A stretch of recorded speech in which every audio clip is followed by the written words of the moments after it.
care who it is. This is a brotherhood. And if we stand strong together, we can't be denied. If one of us goes down, we have another, and another, and another that's ready to fight. So let's hit this field and bang them, bang them, bang them. Somebody, light me up.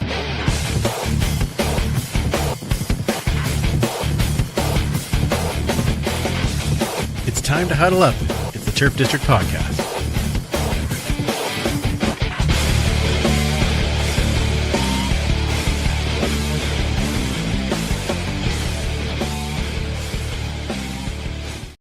Welcome back to the Turf District, where we huddle up to talk all things Edmonton Elks and the CFL. And thank you for joining us, whether you're joining us live on YouTube or Facebook or Twitch, or possibly you've downloaded the podcast, or maybe you're listening to us on Edmonton Sports Talk Radio. Anyway, you are grabbing a chance to listen to us. Thank you so much for taking the time to hang out with us and have a little fun and talk some football. Let's get right to it, as we have an exciting show before our regular season kickoff, bringing in, of course, the one and only super fan Mike. How is it going? Oh, it's going grand. It's going grand. We have football. Like, it is football. June now. Yeah. Is it June yet? Is finally answered. So that's great. That's and Clark. Oh, what a fun time, other than maybe a bit of weather. Yeah, and a bit of weather. Yeah, well, preseason. Who cares? We'll talk about it briefly, because we will. Really, whatever. Who else is here? Oh, I know. It's one Commissioner Kayla. How are you, Commissioner? I'm good. Very sporty weekend, and a very wet one indeed. It was a little soggy everywhere we went, but I do want to hear more. The soccer game, though, was good experience. Yes. Of course. I just love sporting events. So, I mean, yeah, except golf. I feel like I'd get very bored at golf unless I was with Liz and we had beverages. Then I think we could probably make it entertaining. Entertaining. I was going to say, you and Liz with alcohol can make a lot of things entertaining. That's true. Yes. All right. Speaking of alcohol, there is Linda joining us, our beer expert. How are you, Linda? Awesome. Good to be here. I'm glad you're here. If nothing else, than to be able to tell you thank you so much for the commentary during the game. It was outstanding. The best part was when the corner, I can't remember his first name, Bird, and then Linda started singing "Bird is the word," and it was outstanding. It was wonderful. Yeah, made the game all that much more fun. Thank you for Javon is his name. Javon. There we go. I have it written down. I know, but anyway, we'll get there. All right. It is our favorite episode. Well, one of two for sure, where we get to bring two of our good friends in to chat about all the things that are going on with the Elks this year. So please welcome to the stage once again, Morley Scott, Dave Campbell. Welcome, gentlemen. Hi, gang. How you doing? Very, very good. Glad you guys are here. This is great to see you. Yes, it's always nice to have you guys here. And obviously, if we have you here, that means real football is right around the corner. So it's very, very exciting. How was the off season, Dave? Start with you. It was good. I mean, it's very busy in the household, soccer wise, because of my son Noah, who was in his first indoor season with U11. We finished with a bronze medal in our tier at the end of the season, so that was a very good year. He's in outdoor now, so that's been fun. My daughter Addison is the free spirit among free spirits, and keeps me on my toes, and she's only 8, and I'm deathly afraid of her.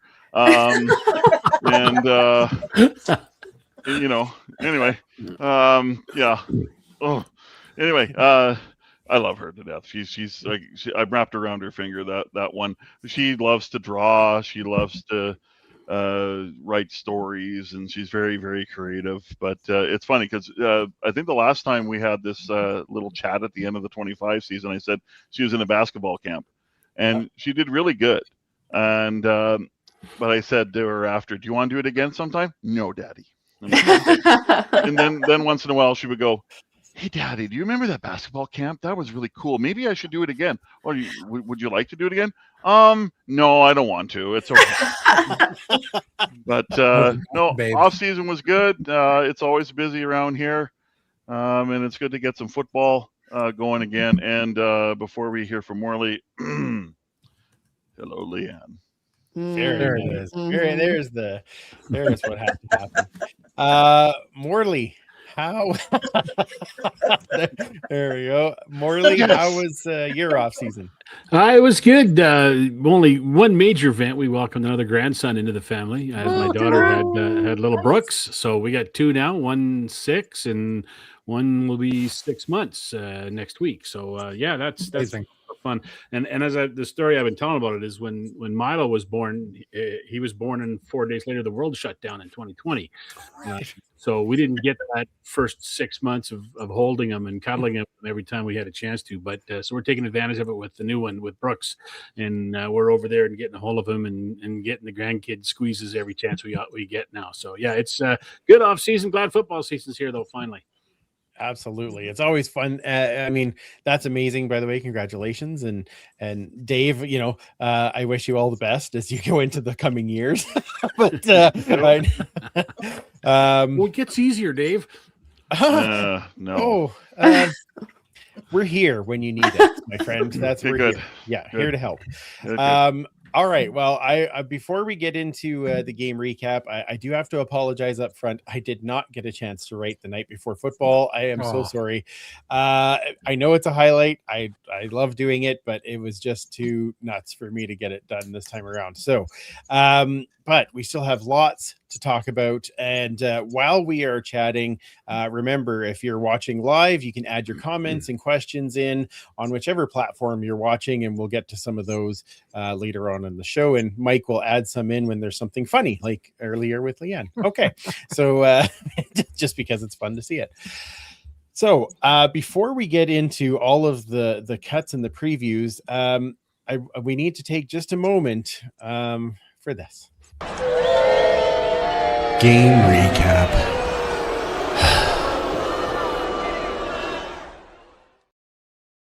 All right, so the lightning delay, maybe it tired the players out or something. It was a very slow match, but the Elks come out on the losing end at Clark Park, 21-18 for the Stamps. It was pretty cool being back in Clark, though, and as Mike said, it was just like the last time we watched the Elks play or the Eskimos play at Clark Park, where it was rained and made it not so fun. Just a couple of quick highlights. Dave, what did you find about the evening? Well, first, the setting was pretty cool.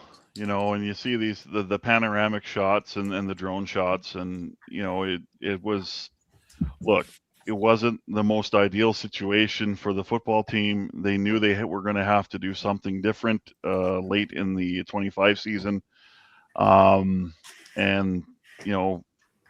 they were trying to do something really, really cool and really special. And did it hit all the marks? I don't know. I just thought it was a cool experience. So that's first takeaway. Second takeaway would be the way the first team offense played.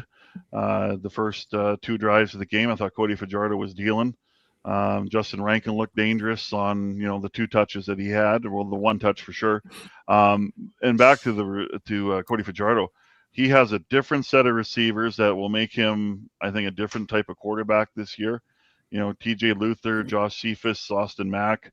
When Robustelli is healthy, when hopefully that's soon. It's just a different body type. It's a different catch radius. It's a different way to throw the football. Cody doesn't have to be as accurate as he, and he's pretty accurate anyway. But it doesn't have to put it in a specific spot. Like, these are receivers that will go after it and will try and go through a DB to get the ball. So that's the biggest takeaway for me. And I was a little surprised how lack of flow there was, because the game in Langford had, I thought, more flow to it, even though it was a little choppy in the second half. Time you got to the fourth quarter, you're just like, oh, it's funny on your little game recap thing. There should have been cheering at the end because that meant the preseason was over. But I do like that it was we had a little excitement in the fourth quarter, and they lost and they took too many penalties and it was scrambly and spotty, and who really cares? It's preseason, so glad it's over. I agree. What about you, Morley? A lot of the same things. The atmosphere was great. I really enjoyed that. I thought the Elks did a great job of doing what they could in Clark Stadium to make it a pretty good place to watch a football game from. One thing I'm going to remember is I got early to the tailgate area to set up for the pregame show, and I got to see a lot of people coming into the tailgate area and seeing each other. Like, it was like they hadn't seen each other for 6 months since the last game, and there was a lot of hugs and a lot of high fives and some laughter, and I thought that was kind of cool to see. Football's back, right, and everything. So that was cool to see. As far as the game goes, like Dave said, I like what the ones did, both offensively and defensively, and I think that's the important takeaway for me. Cody Fajardo was 9 for 11 for I think 96 yards, 97 yards. Set up a touchdown drive. Didn't throw a TD pass, but set up a touchdown drive. He looked good. The defense looked good, and even the 2s and 3s looked good on defense. I like the way they played, and I'd like to see that game played with a little different ending to it in the fourth quarter, because you think the defense got those back-to-back sacks and set up the offense, and then it was the drop pass, then it was the penalty, then it was the sack, and all of a sudden things went from in a great position, driving at least to get the game tying touchdown, field goal, possibly the game winning touchdown, to all of a sudden they're backed up in their own zone and kicking it away because it turned in a hurry. But I would like to see it end a little differently if it weren't for the penalty, the drop pass, and the sack that happened. Yeah, so true. The penalties were killer. Linda, what did you think being back at Clark? Oh, I absolutely loved it. I mean, it took me back to, well, obviously to the team back then, but to watching my brother play for the Wildcats there, to, high school championships. And I don't know, I just thought the vibe was awesome. Oh, and cool. The music was great. It was very good. I love the old ads too. That we had a couple good laughs over those. So yeah, it's really good. As far as on the field, I was curious why Cody didn't know it was third down in the and other than that, would come up. I really liked Hilaire's sparkly shoes. Those were fantastic. I couldn't take my eyes off of them after a while. Yeah, I know. Me too. They were absolutely mesmerizing.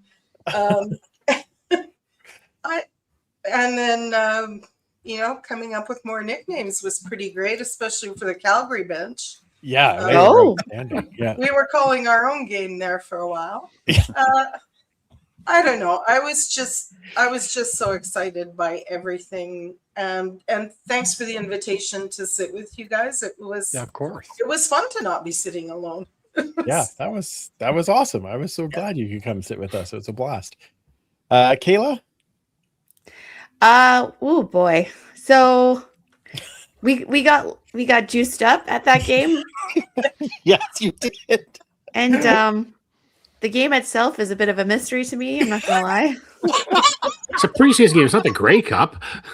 Oh, that's funny. That's why I was gonna ask. Do you remember any of the game or not really? Not the game. I remember like around the game. We were at present there, but having a good time. And yeah, I know it was the preseason Grey Cup. We got to work our way up there, Morley. We got to get the gut ready, the liver ready. You got to work it up. Nice. But it was fun. I liked being like in the lower setting, the intimacy of it all. Like we were around a great crowd at least. So our high-natured temperament wasn't so annoying to the people we were around. So that was nice. I don't think anyway. And the rain delay was even kind of fun. So we took advantage of it and just hung out like at some of the bar stand or the beer stands, because that's the only shelter we could find, ironically. That explains things then. A little bit. But yeah, it was a fun time. I enjoyed myself. The only thing I was miffed about is didn't realize they would have like the entirety of that side blocked off. So I had to go all the way around for tailgate. And I was like, how do I get in?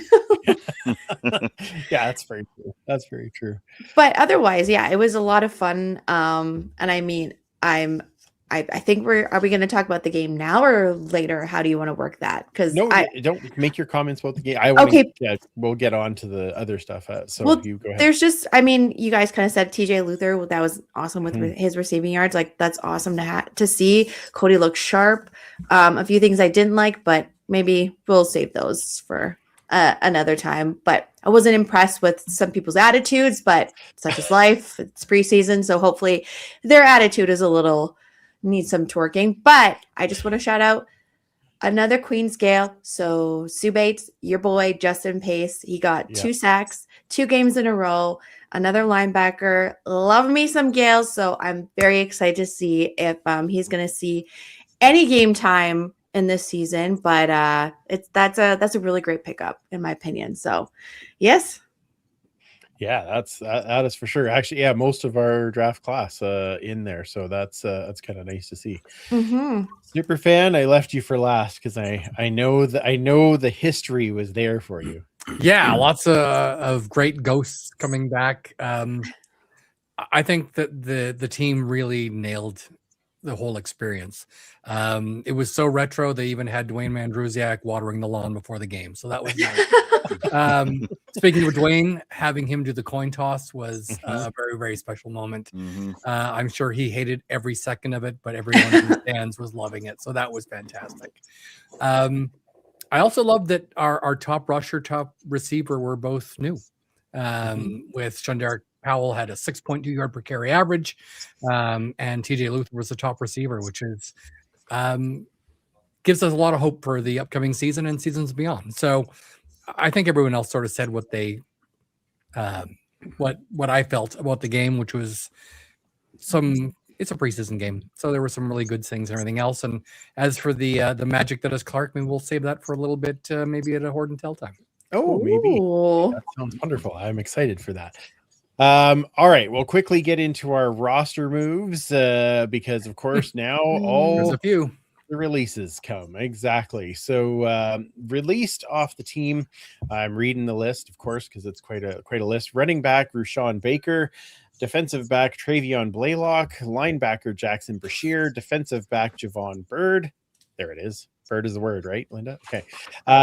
Offensive line Eric Cade, wide receiver Jalen Calhoun, offensive lineman Mark Evans II, wide receiver Julian Hicks, wide receiver Keyshawn Johnson. Not that one. There's still the one in Saskatchewan. Yeah. Defensive back Ian Kennelly, linebacker Eunice Menis Larry, and I'll just leave it at that. Offensive lineman Matthew Luden, wide receiver Justin McGriff, offensive lineman Jackson Morkin, linebacker Jaden Pearson, offensive lineman Domino's Pizza. Domenico Piazza. Defensive lineman BJ Thompson, wide receiver Benjamin Victor, who promptly signs in Ottawa, defensive back Jalen Williams, and quarterback Zach Zabrowski. So this is a question for everyone. Did anything surprise you there? Of course. Yes. Yeah, Zach Zabrowski kind of surprised me. Dave did ask Ed Hervey if this was a question of someone refusing a practice roster spot, and Ed said no. Yeah, I thought that maybe we would have put him on there just because if someone does go down for one of our 3 quarterbacks, we're either going to run with 2 or we're going to have to find one in a hurry. So maybe Ed told him to stay by the phone. And then obviously Benjamin Victor, but yeah, there's a lot of great receivers, and if he isn't keeping up with them, then we've got to go with our best guys. What did you think of that, Dave, when you talked to Ed about it? He's about the 4 quarterbacks. No, about just the cuts in general, and him saying that nobody was offered a practice roster. These are just the cuts. Yeah, like no one refused a PR spot. Right. So the players that were cut were just cut, right? So there was no, it was just a straight cut. On Zabrowski, just go a little further. He just said, look, And look, I know someone said to me, or I think over on TwitX, that, well, the Stampeders are carrying 4. I'm like, well, that's the Stampeders' choice. The choice for Ed Hervey is not to carry 4. He wanted to keep a spot open for, another Canadian, perhaps, or just some or another roster player, and not have a PR spot tied to a 4th quarterback. So Cole Snyder's the 4th, or the short yardage quarterback, excuse me, and one of the holders. So and they like Cole Snyder, and I think Cole Snyder, that's another takeaway from the preseason game. Dude got robbed. I mean, Keyshawn Johnson dropped a sure pass. Yeah. That affects his numbers. And then Iola Regenball, or Litondres Regenball, takes a Carter Kettle gain away. Yeah. So Cole Snyder kind of got jobbed a little bit. I thought he played pretty well in the preseason. I think it's just preference. I mean, they rather go with the guy that they know a little bit better, and that's a little bit further along. Benjamin Victor, I can't call it a surprise when he got passed by, he got passed by Luther. He got passed by Cephas. He got passed by Kettle. I know he's a Canadian. They kept OJ Hilaire, which to me is very telling, because I think they believe that OJ can still help the team. I just like Victor. I don't think his ceiling's very high. I just don't. He leaves you wanting more. I love the physical tools, but we just don't see enough compared to what we saw, even out of Hilaire last year and the receivers I mentioned. I just don't think he's dynamic enough. And, hopefully he has a good career in Ottawa. I don't know how long that career will last. Maybe it'll last, I hope it lasts as long as possible for him. But honestly, there wasn't a cut out there that was made that I went, that's really shocking to me. Yeah, right? nothing shocking. Yeah. No. Yeah. And like Jalen Calhoun, people look at that and I go, well, he got hurt. And I think Yeah. that Herbie's just saying, look, I can't have a hurt guy in my roster, Mm. even though he does have other ones. But, I mean, but again, Calhoun, he's behind 3-4 receivers, right? Or 3 receivers for sure. So, yeah, I didn't look at the cuts and went, wow, that was a real shock, right? I thought a lot of these moves, I think every move made a lot of sense to me. What was Calhoun's injury? I'm not sure. I think it was a knee. I'm not sure. I know he got hurt in practice last week. So went up for a ball. yeah. Went up for a ball in practice and came down and injured himself somehow. Yeah, Gotcha. Yeah. Probably knee. Well, and he doesn't. He's not as high even on the return list now, because we saw Powell kind of take over And Luther. a bit of that. Take over that kind of second returner spot. So yeah, that kind of makes sense. So, Morley, any thoughts for you on the cut? I'm always a little surprised when you see a guy who was on the roster last year let go. That's always got to be a little surprise, I think, but nothing really major. I was kind of disappointed in how it played out with Jalen Williams, because it was kind of built up going into the season. It was in the training camp. It was going to be a battle between Jalen Williams and Kobe Williams for that spot, right? Right. Never materialized at all. Never got going. I guess that's a credit to Kobe more than anything else, that he played well and got the job. And as far as, the quarterback goes, it's like, I mean, Davey talked about not wanting to use up a roster spot. He used it up the next day when he signed Tyshawn, right? So that's maybe that was in the works, and he felt that Zabrowski was the guy that he could do most without off the practice roster to make room for Blackburn to come on. So maybe that's part of it. I don't know. And again, on Cole Snyder, I think what's his main role going to be this year? Short yardage quarterback. Well, he handled it pretty well. He rolled in for 3 touchdowns in the 2 preseason games. I think, and they saw him, I think, get better and better at that spot during the year last year too. Like, I think he had a tough start as a short yardage quarterback to the season last year, but got better as it went along. And obviously is starting off pretty well with 3 touchdowns in 2 games. So that's Florida played a lot into it. If you just look at the offensive numbers, well, he got outplayed offensively, but there's so much more into it than just the numbers. Like Dave was talking about what happened in the 4th quarter there, and what else you do for the team as well. So none of them really surprised me at all. Yeah, okay, that makes sense. Yeah, Cole Snyder might be a sneaky good pick one week in fantasy just because he's a touchdown vampire. Yeah. So you got to take those when you can. Let's talk about the practice roster real quick. Added to the practice roster, defensive lineman Francis Biemi, offensive lineman Cameron Carter, kicker Jesus Gomez, fullback Bradley Hladek, wide receiver OJ Hilaire, defensive lineman Richard Jabuner. I hope I said that right. Defensive back Jerron Joseph, defensive lineman Gavin Meyer, offensive lineman Chris Pashula, running back Shunderek Powell, Yeah. defensive back Therese Reed, and defensive back Ladarius Tennyson. And I hope he stays in 27. At least we have a 27 out on the field there now and again. And, little particular to that number. I don't think any real big surprises there either. Well, I will say that I was a little surprised about Jaron Joseph, but that's just because I did that first game he got picked on and torched quite a bit. So, but there's obviously enough that they can work with him. Maybe he's a coachable guy. So that's what they're looking for. I'm just going to go through the rest of the roster changes. So moving to the retired list is Eloa Latrondes Regimbo.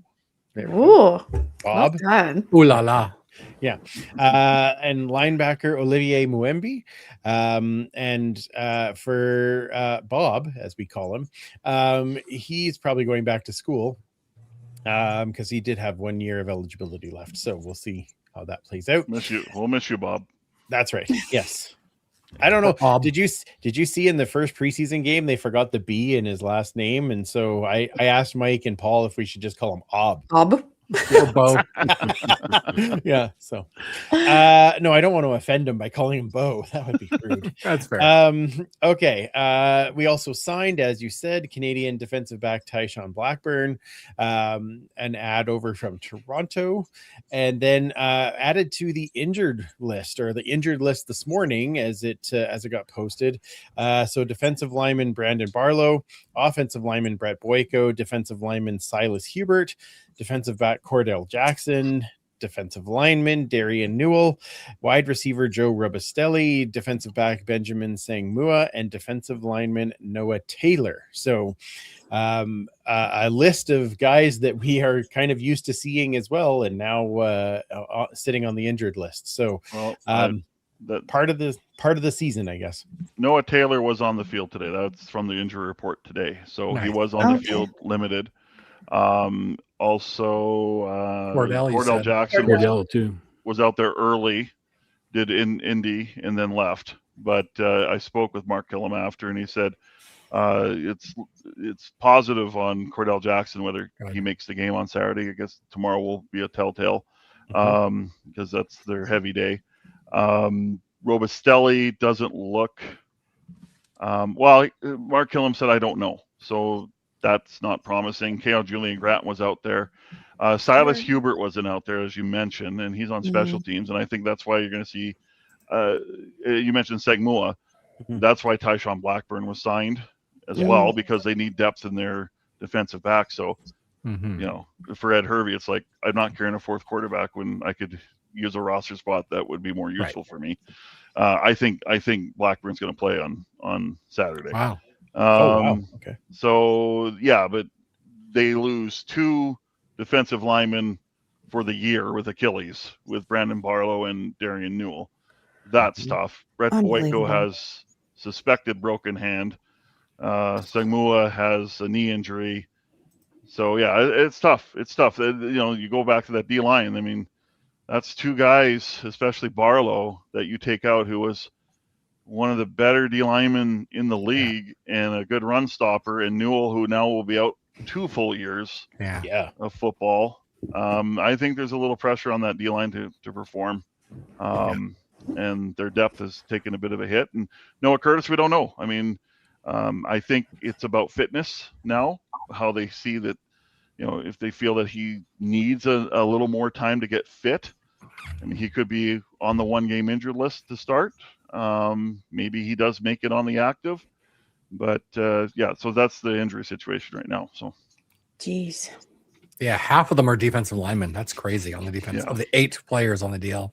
Yeah. And yet we still have depth. Yeah. At the DL Yes. spot. So let's I'm not going into panic mode quite yet. There's lots of good stuff around that. Okay, let's get to it. It's our season preview show. We got to talk about this year's the Elks 2026 preview.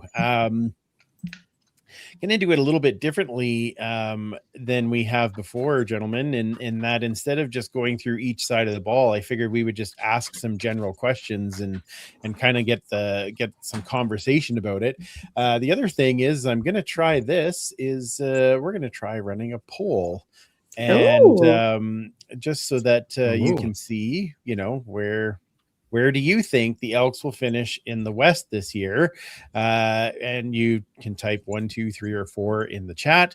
I better do this though, so that way then everybody can see Dave. There we go. And I guess that's more important. So add your answer in there, and then we will talk about that as we get to the end. I'm gonna hide that for now, but it is still running. So I'll show it up again every now and again so that everybody remembers.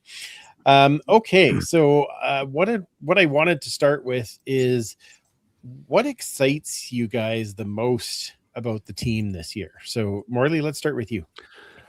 For me, it's two things on either side of the ball. Defensively, seeing the further growth of that group, because obviously not a great start last year, gave up a ton of points early, and they just got better and better and better as the season went along. And now they're starting at a different starting point this year, and they've added some more players. And I think the defense is going to be better this year, and I'm looking forward to seeing that growth. I'm also looking forward. I think maybe more so what excites me is seeing Cody Fajardo from the get-go at quarterback, because everybody loves him. Like, everybody wants to play for him. Everybody has been talking about him all training camp and just how important he is and what a great leader he is. So I'm looking forward to seeing his impact from the start. He came in last year and played the role he had to play as backup for the first 5 games, and then came in and took over and kind of really slid into that starter's role. But now he's had the team from the beginning of training camp. Everybody came to camp knowing he's the guy, and he came to camp knowing he's the guy. And I think that created a different atmosphere.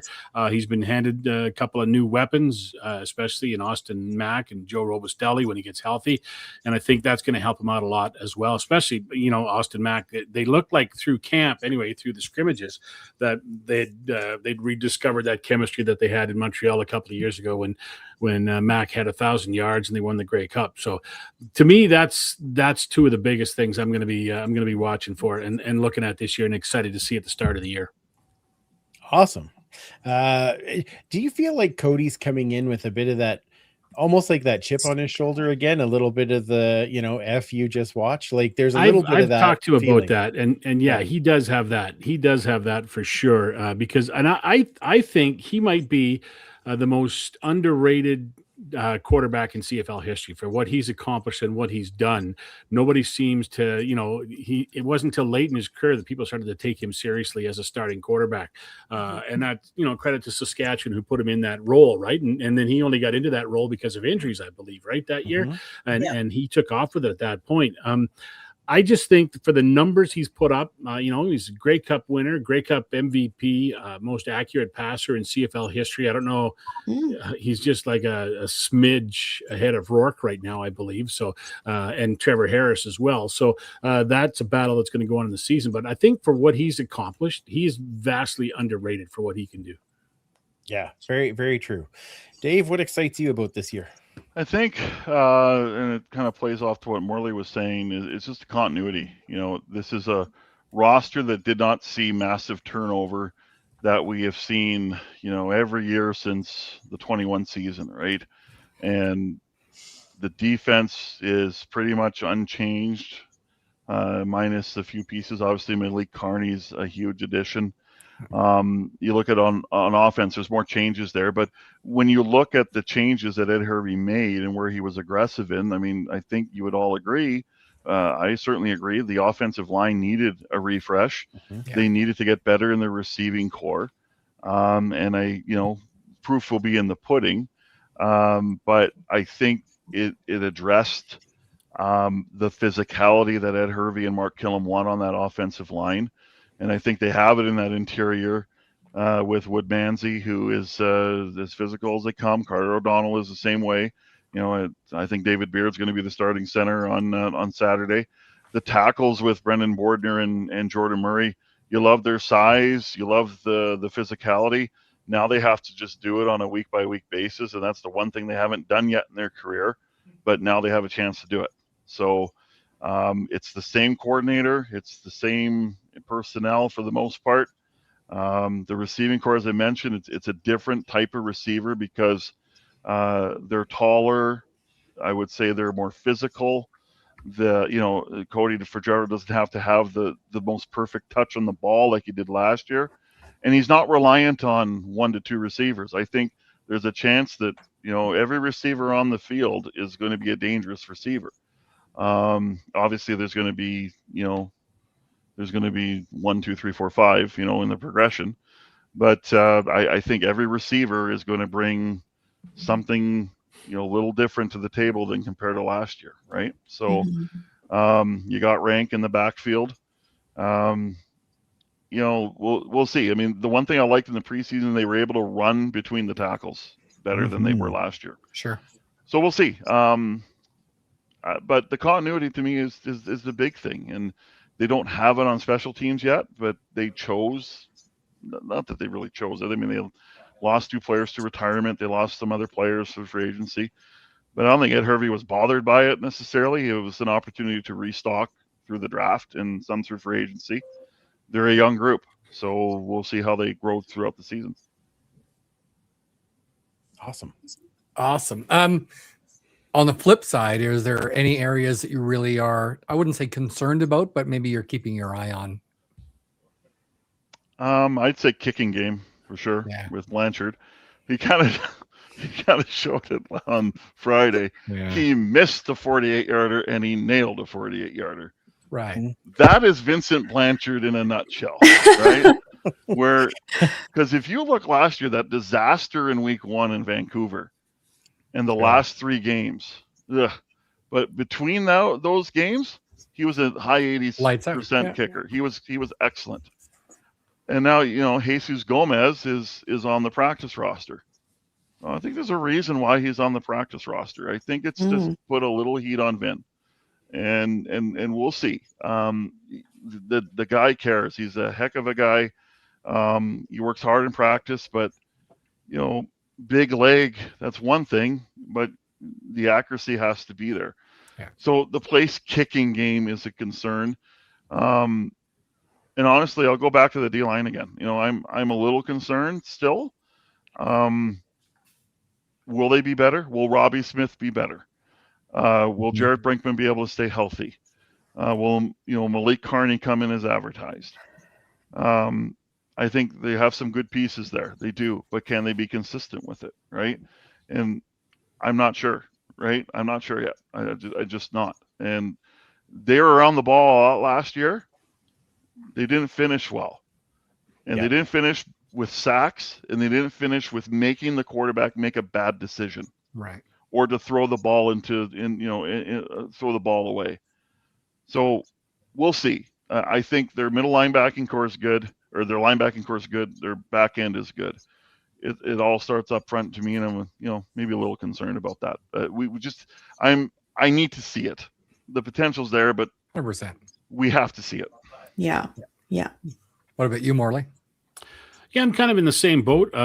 Kicking, the consistency of the kicking game has to be there, and as Dave said, Blanchard was pretty good for a long stretch. He had one time, I don't know, he was up in, I know he's in the double digits in consecutive field goals at one point, and after he missed that first convert in game 1, he never missed one the rest of the season. So but the consistency's got to be there on the field goals, especially those money ones where you really can use one, and that obviously the one on Friday night would have changed the complexion of the game a little bit, obviously, seeing as they lost by 3 points, right? So there's that. The O-line and the D-line coming together, injuries on the D-line already. Can they can the guys who are coming back from injuries like Noah Curtis, are they going to be all right?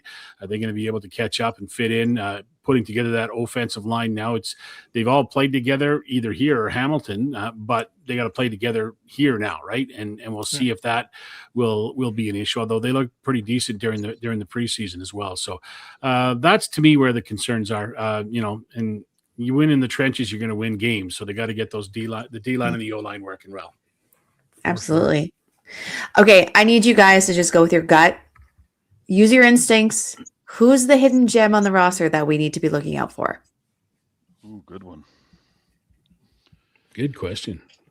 I like the pondering faces.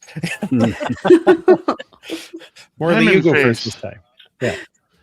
Let me see. Yeah, you go first. Yeah. Pressure's on. Here's I'm going to go on the defensive side of the ball, and I'm going to predict a big season from Nick Anderson after a disappointing year last year. And I think some pressure on him this year to get the starter's job. I think I'm calling for a big season from Nick Anderson. And, it's not really anything new to see him have a big season because he had one 2 years ago with over 100 tackles. But I think he's on the road back this year, and he wants to prove that that he shouldn't be, not that he shouldn't be challenged for his job, but it shouldn't be maybe like it was. And he says, and he's going to come out and say, I'm the guy at the middle linebacker spot. So we'll see how it plays out, but I'm going to call for Nick Anderson to have a really good season. Okay. Nick Taylor might have a good season too. I mean, we don't know. We don't. Well, that's true. Very true. Yeah. So I'm thinking it might be a tough week for Joe Robustella to be hurt. Mm-hmm. And the thing is I can't land on which receiver it will be. I mean, obviously, let's start with the two that's in the lineup. I think TJ Luther and Josh Cephas. I mean, I love both of them. I mean, they play with a physicality you love. They are attacking the football. They disregard the defender, like real disregard. They don't care where the defender is. It's see ball, get ball, right? And I look at OJ Hilaire too, and I go, like, this guy's not done. Like, he's not. I just see too much upside in this guy. But I cannot decide which of the three is going to have a better season. It's hard. It's really hard. But I think it's going to come from one of those three. I really do. I don't hate it. No. We could even kick, not, I don't know how much of it, but, Carter Kettle could also be making, like, he's got to push, but he could be making a difference mid-season. Who knows, right? Yep. So he wears a great number, you guys. Let's just face it. Well, you were talking about the backfield earlier, and Rankin's been very vocal about his 1,000 yards receiving, 1,000 yards rushing, and you got to admire a guy's spirit. But do you think we have the team around him that can make that happen? I do. If the O-line works like we think it's going to work, and he proved last year coming out of the backfield, he had over 700 yards last year, and I think that would probably click with the coaching staff and Jordan McSimic and say, okay, we got to utilize this a little bit more now. And I just want to say, he hasn't been that vocal about 1,000. It's been vocal around him, and he's kind of agreed to it. He didn't come out and say, I want to do this, I want to get this. I know Cody Fajardo, I think, first brought it up kind of jokingly, and I know it was brought up in a couple of articles online as well that said he's going for it. And I don't want to. I hate to see him in a bad spot because, being brash or whatever. He just wants to do whatever he can, and he's going to put up great numbers. But he himself hasn't come out and said, I want 1,000. I'm sure he does, but he hasn't been out preaching it like some players have in past years, right? But he can do it. I don't think, he was pretty close last year. He had, almost 1,800 yards total last year, right? 1,000 on the ground and over 700 in the air. So there's no doubt he can do it, especially with his breakaway speed. That's where he's going to get it with his yak yards on receiving for sure. So it'll be fun to watch him. I got to wonder how teams are approaching him this year now, if they're going to be a little bit more cautious with him and be ready for him. He's not obviously going to surprise anybody this year. So it's going to be fun to watch him play, though, because the talent and the speed and the will to play and produce is certainly there. Well, if this offensive line can play as physical as they're capable, my gosh, like look out. Rankin is even more dangerous. And Morley's right. He did not declare this at all. It's just been like, hey, Cody Fajardo says, I think Justin Rankin be 1,000, and this is Rank. Yeah, sure, fine. Because I'll tell you what I didn't like. I remember back in 23 training camp, Dylan Mitchell, who came off a grade 8 games in 22, the back half of 22. I want to be a 2,000-yard receiver. I went, oh boy, I don't think I've done it yards since. I don't think. I don't think you've done enough, and I don't think you should say it anyway. I don't think you should say stuff like that. And that's not Rank. Rank is not brash. He's confident. It's always team first. He's always thankful for being in the league, and he's always thankful for the opportunity the Elks have gave him. But he's not out here to make bold predictions, and he's going to let the play do the talking. And but is he capable of it? Sure. Could it happen? That's tough. I mean, that's really, really tough. Especially with, look, their receiving corps is better. Do you need Justin Rankin to be as prominent as he had to be, for 5 straight games, 6 straight games last year when he was the leading receiver? And that's what makes it tough for me. I could see, if he was at 1,206, 1,200 rushing yards, 600 receiving yards. Hey, that'd be a great year too. Yep, I wouldn't complain about that. I think his rushing numbers are going to be a lot higher, just because of the O-line and the fact that he had almost 1,100 last year. And how many games was it that he didn't have anything? Or he had like 10 yards or less, I think, in 4 or 5 games last year. So if you look at those stats, I think that's not going to happen again, right? So I think his numbers are going to go up on the ground for sure this year, higher than they were last year. He had the weirdest 1,200-yard season of CFL history, right? Because it was basically out of nothing, and how like the game in Ottawa, I think it was the first win of the season at home, and he had 25 yards rushing, and I'm like, and people are like, what a spectacular night. I'm going, he got 1 for 74 yards. It wasn't that great. But that was Justin Rankin's season. He was the best home run hitter in the league, because that's the only way he could seemingly get yards, because they could not block for him. Yeah, very true. Very true. Reminder to vote in the poll. Where did the Elks finish in the West this year? Second is out front with up top my brother percentage, but you can absolutely make sure that you vote. Just all you have to do is type 1, 2, 3, or 4 in the chat, and it adds it in. So please do that. Clearly not 5. Clearly not. No, I didn't even give that as an option, because nor should you be that. Yep. We've already talked a little bit about injuries, and we know that injuries can be an issue, and it was at times last year as well. Do you guys think that the team has more depth now that you can deal with some of those injuries? Dave, I'll start with you. Well, I mean, based off preseason, I liked what I saw from the depth for the most part. Probably more in game 1 than game 2, but still there were some players that popped in game 2. I think they're probably more prepared for injuries than they were last year, and I think I think they were more strategic, because look, it wasn't like in this past offseason was like the one before where Ed Hervey's just tearing the darn house down to the studs, right? He's just making tweaks. He's just making, maybe one room he was, going all out and I'm going to redo the bathroom because that's where the offensive line is, and I'm going to redo the receiving core in the den, and all that. Like the house was built, right? So I think it's just to make it more structurally sound, and I think it has a chance. I mean, the depth is quite young, I will say, but he's not afraid of that, right? He just is. He's just not, right? You look at that, like I watched that special teams today, and I'm going, my gosh, you got Justin Pace, you got Daryl Jabome, you got you got Terrace Reed, you got, like, it's pretty remarkable that, you know, and the mindset change of Ed Hervey over his career as a general manager, where I think in the beginning of his tenure as a GM, he was very veteran reliant. And now he has learned, I just going to put the best guys on the field. And this year he was intentional. I'm going to bring in younger depth because we're going to grow something here, right? So I don't have to go out and totally revamp a position in free agency. He's willing to do it. He just doesn't want to do that every year. So I think let's just say the depth has a high ceiling. Put it that way. Awesome. I think you look at the guys who are released, and that tells you that they got better depth because they released a lot of their depth guys from last year, right? So I think that shows you that the depth is a little bit better this year, and they'll probably be a little bit more prepared for it if it happens.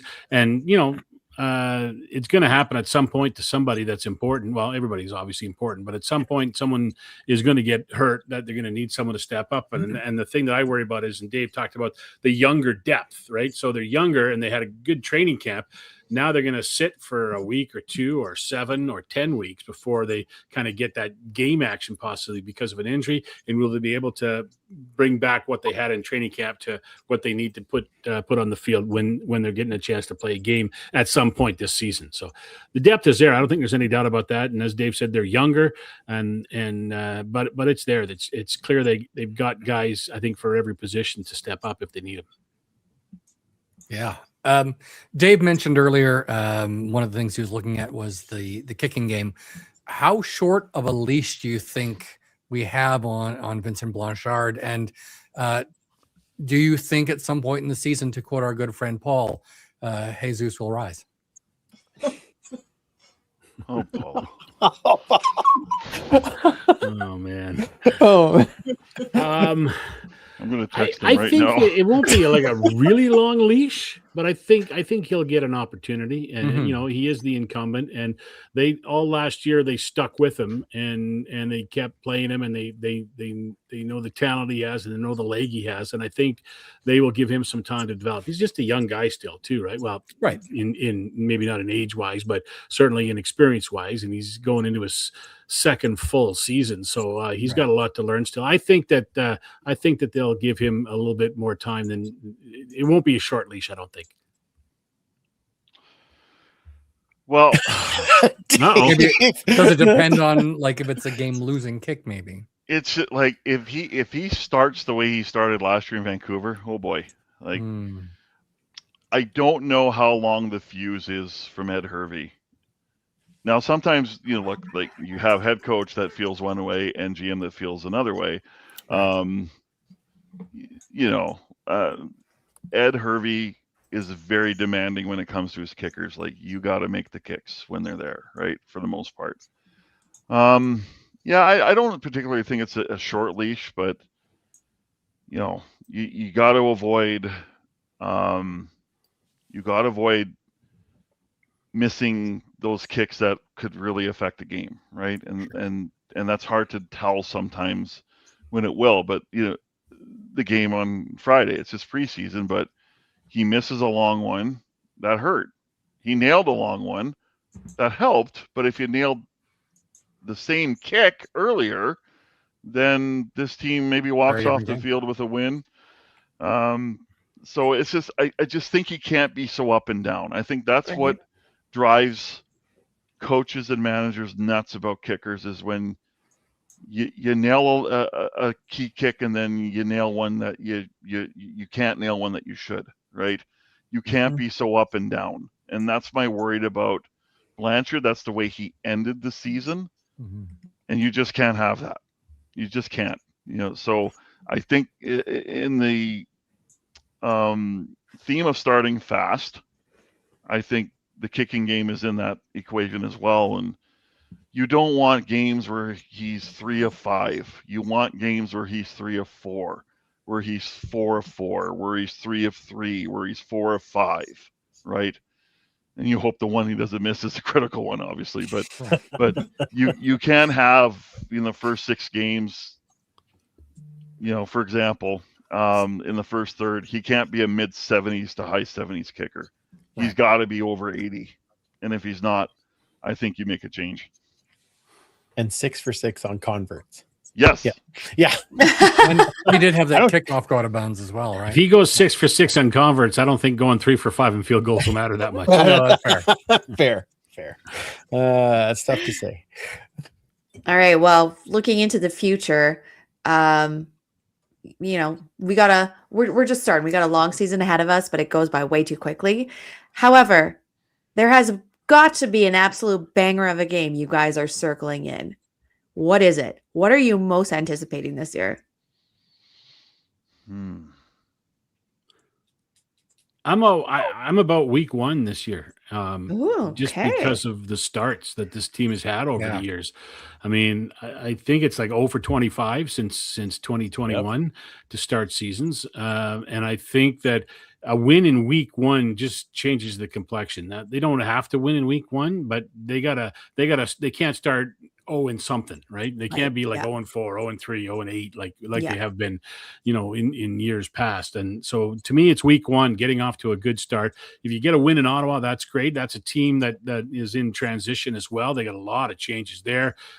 Who knows how ready they are to be what they're supposed to be. So to me, it's week 1's what I'm circling. I mean, you got to get a win in week 1 just to change the perception around the team. And that helps, I think, not only on the field, but off the field too. And then there's more interest for, that first home game 2 weeks later against Montreal on what we hope will be a beautiful Saturday afternoon, and there'll be lots of people in the stands. So, to me, it's week 1. That's what I'm focusing on. I'm going to go back and I'm going to quote my good friend Michael Riley. It's the biggest game because it's the next game. In 2019 was the last time we won the season opener. So. Yeah. Good We'll bring it Lord. back. What else did they do that time for the last time?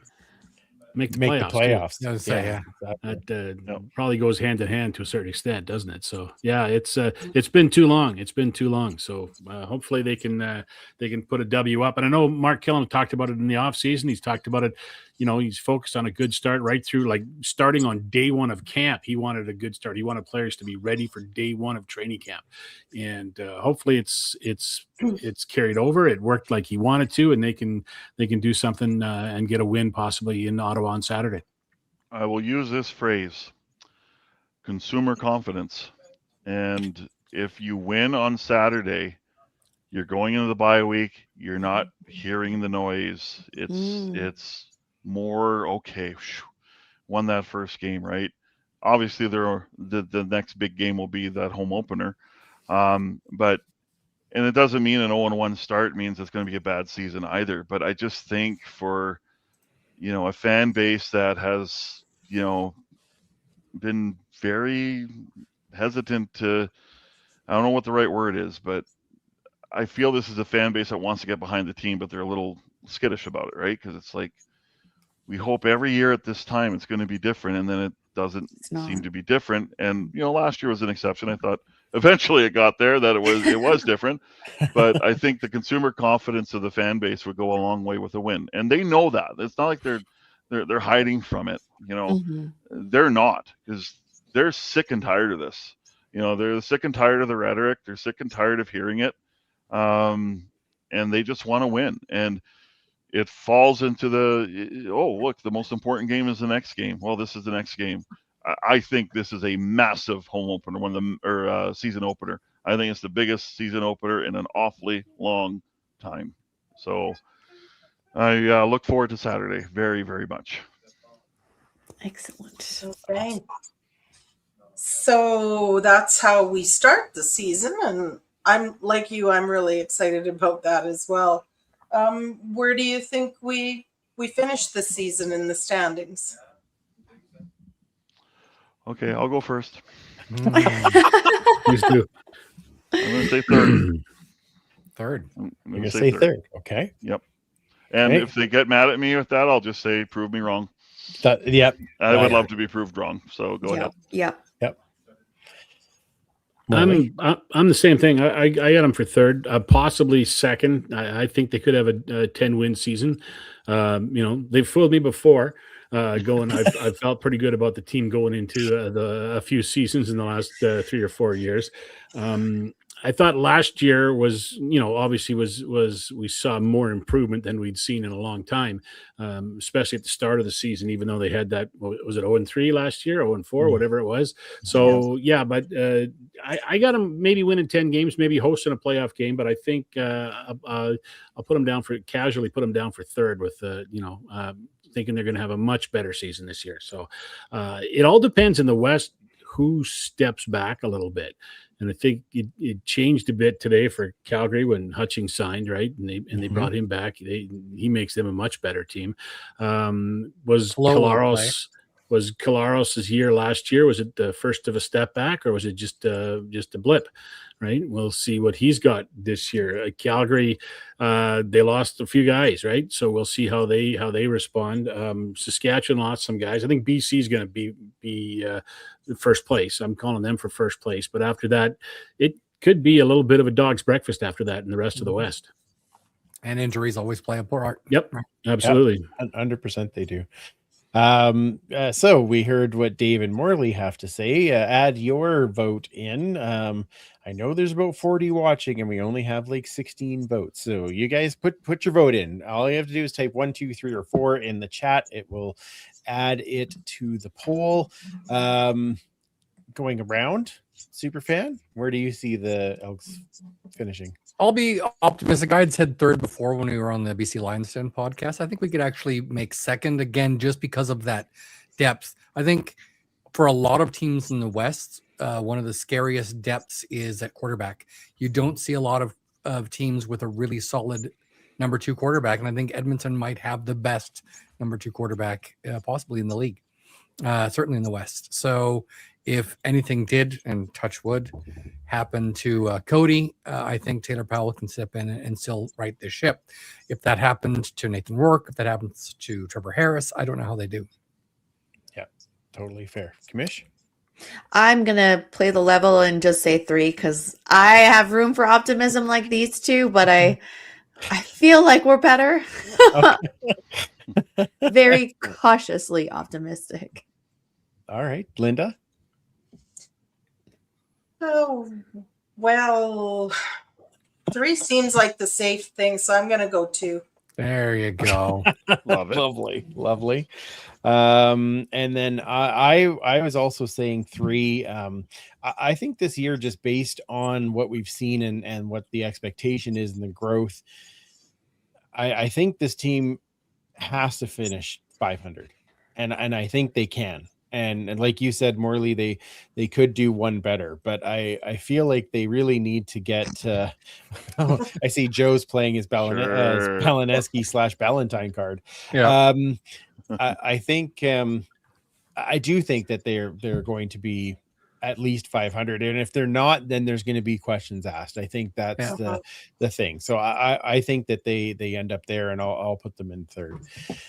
All right, Mike. Ready for a little Hoard and Tell fun and games? Yes, sir.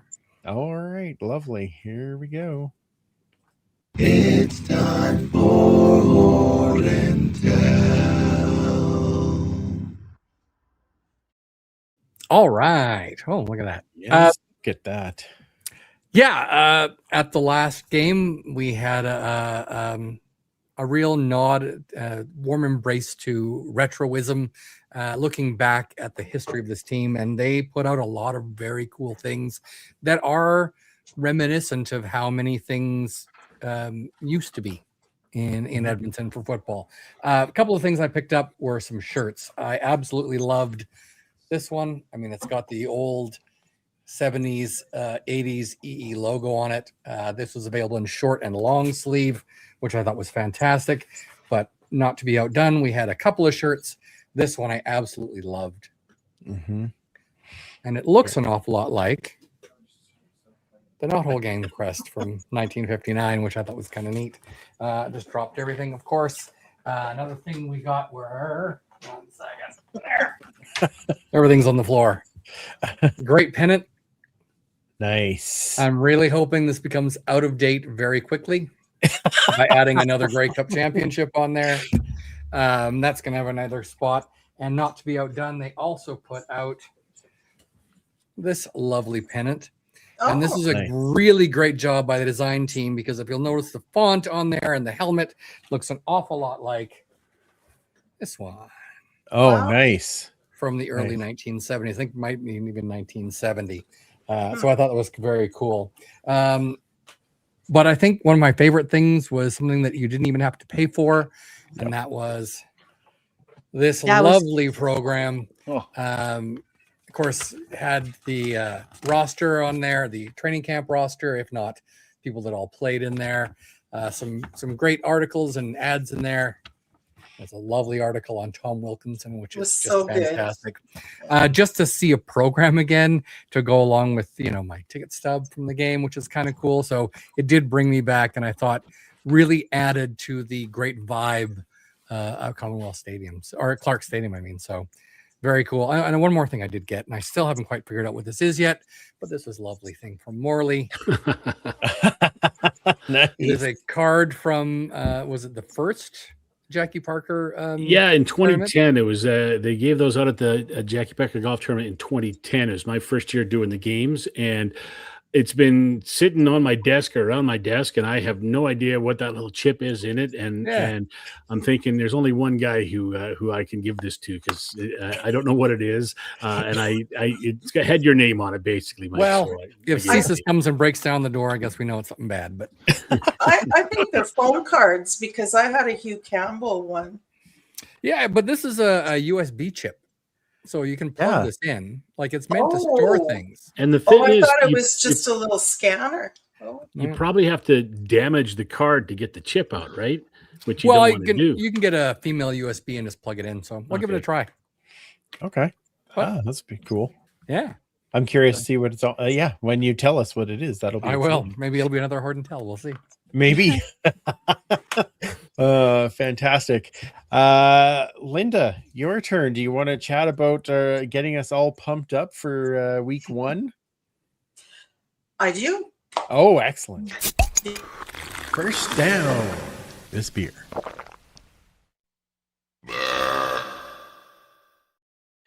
All right. I love that you still laugh at that every time. It's been a full year. You laugh Never will at it stop. every time. It's outstanding. Gosh, I know. Who Okay, knew that so- Kayla's burp would make you laugh so much? Yeah. Who knew? So camp's done, preseason's done, the cuts are done, and I'm mourning extra hard this year over the cuts, because I took time to memorize all the names. And so You and me both. Yeah. so I'm pretty bummed about it. So I decided to open with a beer that deals with the sad part of the football business, and that's letting people go. So what I have is Together Against Loneliness. Nice. So this is a pale ale collaboration between Dandy Brewing in Calgary and Lupolo Brewing in Vancouver. It's a 5% ABV, and the collab between the two was done in support of the Down Syndrome Foundation and Prep Inclusion for Life. And they not only are they contributing something from the beer, but they give you QR codes so you can donate easily as well. And I thought that was a pretty cool thing. So nice clarity, nice kind of yellow to gold color, good frothy head.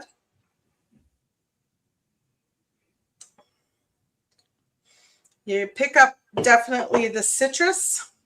It's crisp, maybe a bit floral, but overall really, really balanced. You know when she takes a second sip that it's good. It's good Yeah. stuff. Yeah, I'm surprised by the floral, but it's good. And so I guess this one, Together Against Loneliness, is a way to say thanks and goodbye to those guys who started with us at Mother's Day or even before that and now aren't with us.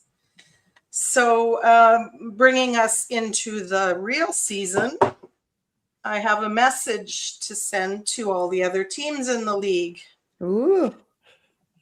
Death from Edmonton. That is amazing. Okay, it's called Death from Edmonton. Death, from Edmonton. Yeah. So this is a brand new collaboration between Sea Change Brewing here Excellent. and Superflux Brewing in Vancouver. We've had a few Superflux beers before, and they're usually big, hazy juice bombs. Ooh. This is a 6.5%, completely hazy, absolutely opaque. Nice head. So I gotta try. Okay. So Citra is a type of hop. And they've dip hopped, dry hopped, and finished it with all kinds of Citra hops. In fact, the brewers call it an irresponsible amount of Citra.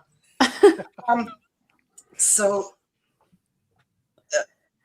don't let the color fool you. It's kind of lemonade color, but on the nose you get like a navel orange. And maybe mango. It says you should get passion fruit too, but I still don't know what that smells like. And on the palate, it's very smooth, very round, and creamy is not the word, but it doesn't blow out your taste buds. Kind of orange juice, a little bit of grapefruit, maybe some lemon rind, and I think pineapple makes sense also for the color. So that's a pretty decent beer. Actually, they're both winners. So I'm going to say onward and upward with the 2026 season, with friends at our side, our hearts on our sleeves, and beer in our coolers. Nice. Beautiful. And bunny is also a kind of hop. Well done. Paul, just adding in all the comments. So that the Death from Edmonton, which is outstanding. Is that an IPA then? It's a hazy IPA. Yeah, okay. Andrew, I would make you taste it, but I wouldn't make you drink one. Okay, thanks. I appreciate that. Yeah, that might be a bit much for me. Yeah. Should all be put in the visitors' dressing room at Commonwealth, shouldn't it? There you go. Yeah. Okay. I would like to change my pick to first now. Welcome as it should be. All right, guys, we have a game to talk about this week, and it's one that counts. Yay! Ladies and gentlemen, it is time for the game preview. All right, the Elks are headed to the Canada's capital for the opening game of the season. They are at the Red Blacks on Saturday at 5 p.m. local. What are we looking for in this game? Morley, Scott, I'll start with you. First game is always tough for both teams because there's no real video to examine. There's no real, you have your game plan, but you don't have a lot of tendencies for the other team. So I'm guessing that the Elks this week are watching some of Toronto's offense from last year because of Dinwiddie. They're watching the Ottawa defense still. And they're just, I think the focus in week one more than anything else is on yourself and playing your game. So just come out and take control of the game and make the other team make the corrections as the game moves along. Good start. We've talked about it already for the season. Good start in the game is also helpful too. So get off to a good start. And they've done that in their two preseason games. They've started well and they've put some points up early and moved the ball early. So let's see if they can do that again on Saturday. Awesome. Mr. Campbell. Yeah, it's a difficult game to prepare for, and sometimes I think in this situation, Ottawa might have a bit more of advantage just because the offense is kind of known more than, although Dinwiddie, obviously the Toronto tape, that makes sense, but I think the wild card for the Elks is that they might have a piece or two on offense that they haven't seen before, really. So there is maybe a little bit of tape on Cephas and Luther. If both or one of them play, I think there's a chance that both will play. just because of Robustelli's status. But, you know, I think when I look at the Elks defensively, disrupting Jake Mayer is, I think, priority one, and maybe the 1A might be stopping Greg Bell, who's a very dynamic running back. But when Jake Mayer was declared the starting quarterback at the end of week 2 or the start of week 3 of preseason, I'm like, wow, that's quite bold for Dinwiddie to say that. And I believe there's a little bit of an overlap between those two in Calgary. But I also look back at Nick Arbuckle last year, who looked like he was damaged goods. And what did Ryan Dinwiddie do? Turn Nick Arbuckle into a pretty good quarterback, right? So I think there's that possibility that he can unlock Jake Mayer. Will it happen in week 1? I don't know. But I do think there's a chance to tee off on Jake Mayer. So defensively, it's, look, I remember last year, the first game in Vancouver, how many times the Elks had a chance to bring Nathan Rourke down and didn't do it. Well, you can definitely bring Jake Mayer down because he's not Nathan Rourke, right? So, and then on offense, it's just, I always find preseason hard and training camp hard for the offense. The defense is usually ahead because they can play faster because they have less to absorb. Where you can definitely tell in preseason or in training camp sessions when install happens because it looks slow, right? And then you have a couple days where it picks up because they're getting it, right? And in this week, there's so much more volume of reps in practice now because Cody Fajardo doesn't have to share them with Taylor Powell and with 2 other quarterbacks, right? They're getting the majority of the reps. So it almost feels like, and there's more install happening, right? So you get training camp ends, but I think you get it spilling over in the first, 2-3 games of the season. So as long as that offense looks, like rhythmic, gets into a rhythm, doesn't mean that you're scoring on every drive, but if it looks like they're moving the football, if it looks like they're, and they can score some points, and let that defense kind of dictate the pace of the game, this team's got a shot for sure. So, but there's a lot of unknowns with Ottawa, just because you're just not sure what they're going to exactly run, even though you do have an idea of the coordinators. So first few weeks of the season, first 2-3 games, they are tough for sure. Oh, 100%. Mike, what are you watching for? I'll be sort of focusing on the offense, specifically that offensive line. I want to see them really put their mark on this game and dominate like I know we think they can. And the connection between Cody and his receivers, because this is virtually an entirely new receiving core for Cody this year. So he obviously had that connection with Mac. We didn't see it necessarily as much in the preseason. But he didn't really get a lot of, what did he have, 4 total series over the 2 games? Mm-hmm. So it'll be nice to see him. He's going to get a lot of starts, a lot of snaps in practice this week. I want to see him really have that connection and the timing between himself and those receivers, especially those first 20 snaps of the offensive game. So let's go out and see if we can get a touchdown in that first series. Awesome. Linda. It's funny, Leanne just posted exactly what I was going to say I'm watching for, besides pants, of course. The O-line always, and just the penalties. I just want to see if they can correct some of that. Yeah, good call. Commissioner. Well, what I would like to watch, I can't because it's an away game, but I really like to watch the sidelines and how the coaches and the players are interacting with each other, especially because there are so many unknowns. You want to see how they react to good plays, bad plays, especially. So I think what I'm going to be watching the most is what adjustments are going to be made and if there's going to be any rotations within this game, but also the next, because as a result of this game. So more on the paperwork side of things, I think I'm going to be looking out for because of all the unknowns. It's going to be not unique, but unique because we haven't seen this group of players play together yet. So officially. Yeah, absolutely. Officially. Officially. Yeah. I have a couple of things I'm going to watch. I'm going to be watching the secondary to actually continue that growth from last year. I want to see them take control of a game and make it so that Jake Mayer has to do something other than throw, or if he does throw, that it's right to our guys. I really want to see that secondary make that next step. And then the other thing that I'm really going to be watching is Skylar Griffith as to what kind of role is he going to play.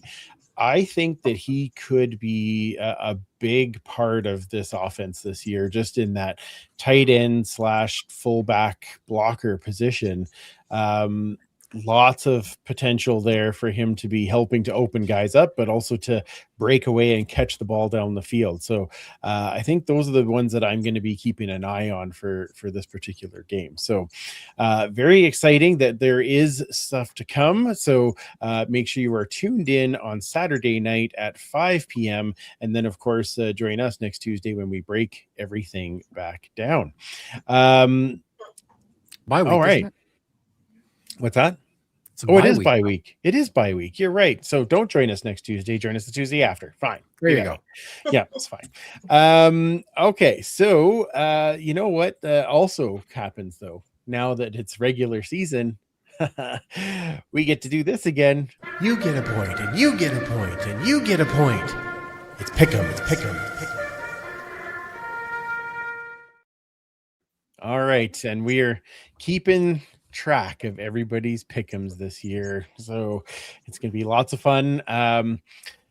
We are going to start with the first game of the season. Actually, before we do that, remember, we need a Elks prop bet because we do not bet against the Edmonton Elks on this show. So please put your prop bets into the chat. We will have Dave, you're going to pick our prop bet this week. And then we will bid on that as well, just for fun and games. So a stat or something and an over/under line is what we need from you in the chat. All right. Our first game for the year, though, is Montreal versus Hamilton. And I'm just going to go around in a circle. So I'm going to start with you, Linda. Who are you picking in that game? Montreal. All right. Mr. Campbell. Oh, I'm liking what I'm hearing out of Tiger Cats land about their offense. So I'm going to pick the Tiger Cats. All right. Fair. Commissioner? Well, only because we have our flight deck boys in the chat, I'll say Montreal. Only because of that? Only because of that? Well, you know how I am. I do how you are. They're ready for a win. They are. Super fan? Didn't Davis Alexander win every regular season game he started in last year? He has. Yep. So yeah. I The think only one he lost was the Grey Cup. Yep. So I think he's going to continue that, and we're going to see Montreal win. All right. Mr. Scott. Montreal. Okay. I love that's a well-placed coin toss.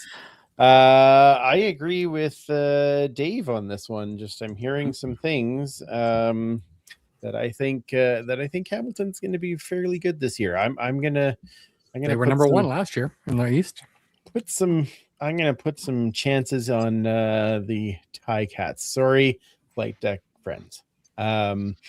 All right, our second of 3 games this week. Is it sad to you that there's only 3 games in week 1? Yeah, a little bit. 3 teams on a bye. Yeah, Weird we're doing this early. Well, just wait till next year. Yeah, we're going to be doing this right before May long weekend. All right, Winnipeg versus Calgary. Dave, I'll start with you. Oh boy, I've been thinking about this one. Mm-hmm.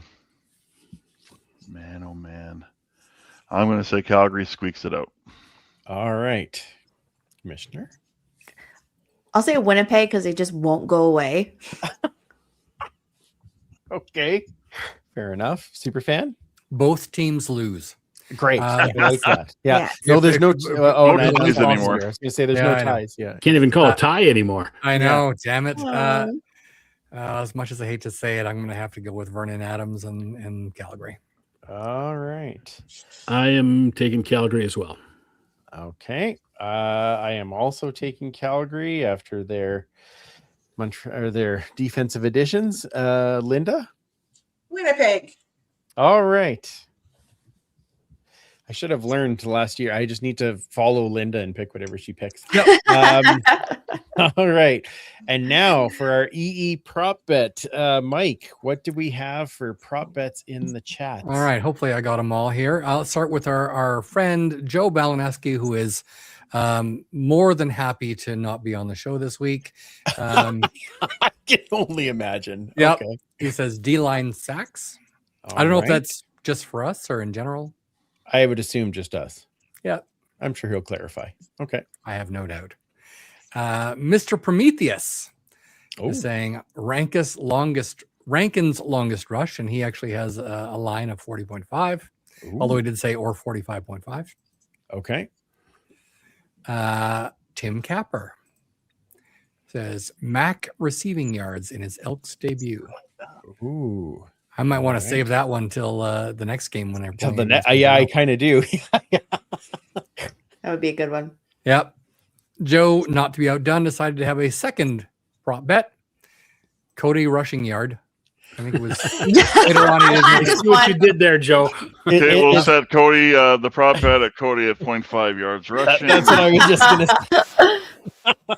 We've been so darn lazy and actually write something that makes sense. correct it later, but I'll show that. Ken Ludwig says Elks rushing yards given up. Ooh, that's kind of negative. It is. Yeah.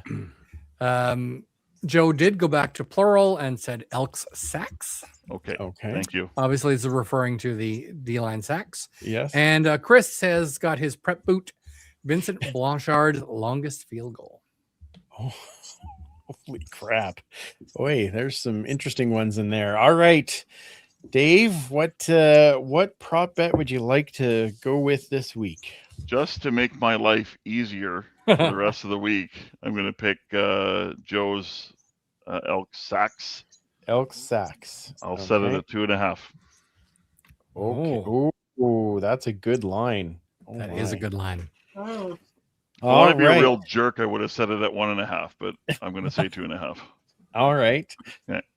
Commissioner, what are you going to go with? I'm going to go with under. Okay. Mm-hmm. Super fan. I'm going to go over on this one. I think we're going to get 3. Ooh, I like it. I like it. Morley? 4 in 2 preseason games, which would be under, but I'm saying over because I think they're going to get to Jake Mayer. Okay. I am also going to go with the over. I think that Jake Mayer can't run very well, and Greg Bell could be the cop out for him, to be fair, but I do think that the guys get after it. Linda? Over. Okay. And Dave, you set the line. What were you thinking when you set the line for what were over or under for yourself? Well, I think they can get to Drake Mayer. I do. I think I think the way JC Sherritt's going to pressure, the pressure might come from other sources that maybe Jake Mayer's not expecting. Mm-hmm. But I'll say it'll be over. Okay. Excellent. All right. So Kayla's the only pessimist of the group. Okay, that's great. No, I'm kidding. I'm kidding. If I would have picked 1.5, would you have picked under? Me? No, because I think 2. Okay. Yeah. Fair enough. Yeah. I like it. Okay. Yeah. I like All that. I'd rather be wrong and be optimistic about my being wrong than not. That's Okay, fair. I wanted There's your logic. logic. That's wanted there your is logic. there is logic. I get That it. is good. I get That's logical. Yes. Yeah. The group is overwhelmingly on the side of over. Ken, Leanne, Paul, Brian Warishan. Yeah, everyone's on the Okay. over. All right. Well, can't say I'm upset about that. That's good. Nope. I hope we're all right. Yeah. Me Um, too. Plus, Kayla won last year, so it'd be nice if we all got a bit of a head start. That'd be great. I'm already feeling terrible about this year, so don't worry about it. You should have seen my fantasy draft earlier with the 3-down crew. Bad. I was picking with my heart and not with my head. But that'll also be an interesting year. We have probably taken up more than enough of both of your times. Morley, I know you've got an early morning, so I want to thank you both again for coming. We love doing the season preview and the season wrap-ups with you guys. Thank you for bringing all of your knowledge and all the fun in the conversation. Morley, where does everybody find you online? All right. Morley_Scott on the TwitX, and same thing for Instagram. And you can also find me on your radio on This Morning with Stacey Brotzel doing the sports. And of course, all the broadcasts, beginning with the pregame show an hour and a half beforehand, and Monday nights with the Elks This Week as well at 7:30. So that's where you can find me if you need to find me. Great last episode, by the way. You missed one. Yeah, What did I exactly. miss? You missed your wonderful Antler Up. Oh yeah, Antler Up Come on. podcast. Yeah. Like, I've come begun on. for this year as well. I Put was Andrew on all the payroll. prepared for Rick Campbell shameless was plug. the first guest, which is out now. We're going to do some video shows this year too, so hopefully more Nice. video than not video. I know this week coming up, it's going to be only audio, but we're going to have a lot of video podcasts in as well this year. Antler Up will drop the day before, if everything goes as planned, the day before the game every week. So Nice. stay tuned for that. Brock Mogensen will be our guest coming up on this week, which will drop on Thursday. No, Fantastic. Friday, day before the game. Day before the game. Yeah. Okay. Fantastic. Thank you. And Dave, where does everybody find you? On the TwitX at Dave_Ched. On Instagram, I need to change this. I think I said this last pod, but Dave_Campbell 630. What is 630? I don't know what that is anymore. It's retro, like Clark. Got to change that. Facebook, if I don't know you, I'm not going to accept your friend request. Fair. Simple as that.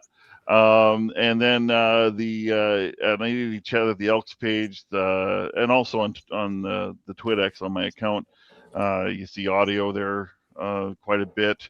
I'm even playing. I'm not playing with it. I've debuted this audiogram as well, with a short little clip, and then a link to the actual interview itself.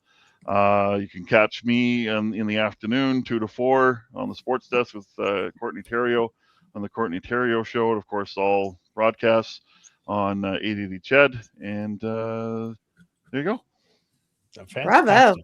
Fantastic. Linda, where does everybody find you? On Instagram at TrueBrew42. Awesome. Commissioner. On the twit hole at Duchess Lombardi. You're welcome. They missed a real trick. Not There's a branding lot of that. twit holes too. There are a lot of twit holes. Yeah. Yes. All right. Super fan. You can find me at 56 Parkies on most of the social medias and the Edmonton Football History account at EDMHISTOREE. Wonderful. And of course, you can follow the show at the Turf District on all of the different social channels. You can follow me at Freepalicious as for my 3-down content. That will be fantastic. Just the best. Morley. Thank you, sir. And we will. I lost it. Oh yeah, if you want to follow me at Freepalicious, the 3-down content will be coming out again post game. Although this weekend's it might be a little tad delayed, but it's coming out. So follow me there and let me know what your thoughts are on those as well. So we will be back in 2 weeks when we're gonna have a rest for the bye week so that we're ready for the next long stretch. So follow us and join us a couple of weeks from now on Tuesday night at 7:30. We are looking at a very fun guest, so make sure that you tune in. So for Dave and Morley and Linda and Commissioner Kayla and Superfan Mike, I'm Andrew. Remember, you can't catch footballs with your face, and we will absolutely talk to you in 2 weeks.